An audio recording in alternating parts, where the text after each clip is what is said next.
अब्दुल कलाम जी केवल एक मात्र ऐसे राष्ट्रपति थे जो 2 सूटकेस से भवन में गए थे और निकलते वक्त 2 ही सूटकेस लेकर के भवन से वापस आए थे। उनकी कुल संपत्ति में क्या था? कुछ नहीं था। एक रामेश्वरम में उनका पैतृक घर जो उनके पिता ने बनाया था, 2500 उनकी किताबें, एक वीणा जिसको बजाने में उनको बड़ा आनंद आया करता था, वीणा बहुत बजाते थे, एक उनकी कलाई की घड़ी, एक सीडी प्लेयर जिसमें वो भजन सुना करते थे, एक लैपटॉप था, 6 कमीजें जिनमें 3 तो डीआरडीओ की दी थी, 3 उनकी खुद की थी, 4 पेंट थी टोटल जो 2 डीआरडीओ की दी थी, 2 उनकी खुद की थी, 3 सूट थे और 1 जोड़ी जूता। हाँ, लेकिन उनके पास खास बात क्या थी? 40 डॉक्टरेट थी। खुद पीएचडी की पढ़ाई कभी नहीं करी, कोई मेडिकल पीएचडी की पढ़ाई नहीं करी, पर जिस यूनिवर्सिटी जाते थे लोग उन्हें डॉक्टरेट देते थे। लॉ, इंजीनियरिंग, साइंस, कितनी तरह की doctorate, Padma Bhushan, Padma Vibhushan, Bharat Ratna, Veer Savarkar award, Ramanujan award, कई प्रकार के इनको अवार्ड मिले।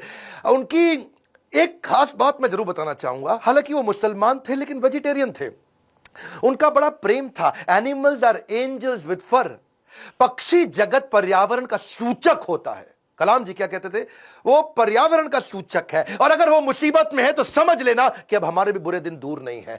एक बार उनको जो डीआरडीओ की उनकी दीवार हुआ करती थी ना बाउंड्री की, तो उनको बोला गया सिक्योरिटी के लिए कांच वांच लगा दो। बोला बिल्कुल नहीं, ये बर्ड्स के लिए बड़ा हार्मफुल हो सकता है। उन्होंने मना कर दिया। और जिस समय वो प्रेसिडेंट बने थे, बाद में जब वो राष्ट्रपति भवन के अंदर मुगल गार्डन में जब वॉक किया करते थे ना, तो वो एक मोर को देखा जो ना मुंह खोल पा रहा ना बंद कर पा रहा है।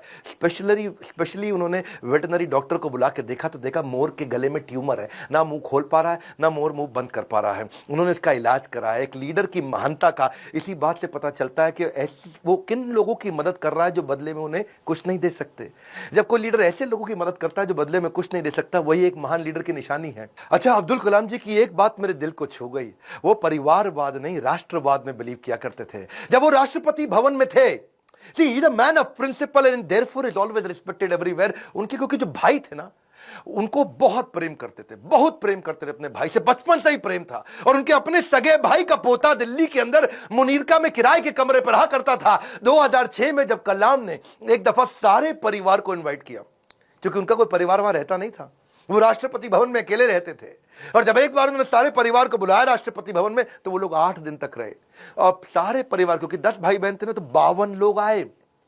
और कलाम जी ने देखा बहुत खर्चा हो रहा है, तो उन्होंने चाय की प्याली तक का हिसाब रखना शुरू किया।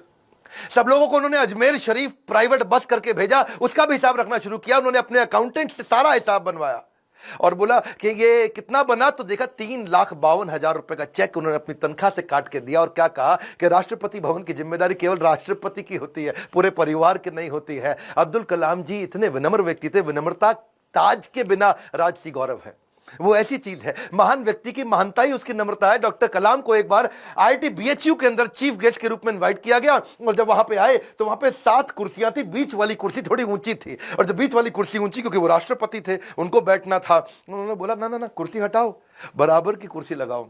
तो बोले नहीं सर, ये स्पेशल कुर्सी है हमारे चीफ गेस्ट के लिए। तो वो समझ गए कि चीफ गेस्ट कौन होते हैं भैया, जो एजुकेशन में महागुरु है वही है। तो उन्होंने वाइस चांसलर को बोला आप आइए बैठिए। वाइस चांसलर घबरा गए, बोला राष्ट्रपति आप हैं, you are the first person of our country, आप बैठेंगे। बोला बिल्कुल नहीं। फिर उन्होंने अपनी कुर्सी हटवाई, बराबर की कुर्सी पे बैठे। कलाम जी ऐसे थे, ईमानदारी एक जादुई गुण है। यदि आपका हृदय ईमान से भरा है तो शत्रु का पूरा संसार आपके साथ खड़ा है। कहते हैं कि कोई भी पैतृक संपत्ति, माता पिता की दी हुई कोई भी पैतृक संपत्ति ईमानदारी के बराबर आपको नहीं बना सकती।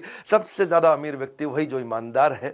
पूरा संसार आपके साथ खड़ा है। कलाम साहब तो एवर यूथफुल थे। 70 साल की उम्र में youth icon of the year का अवार्ड उनको मिला।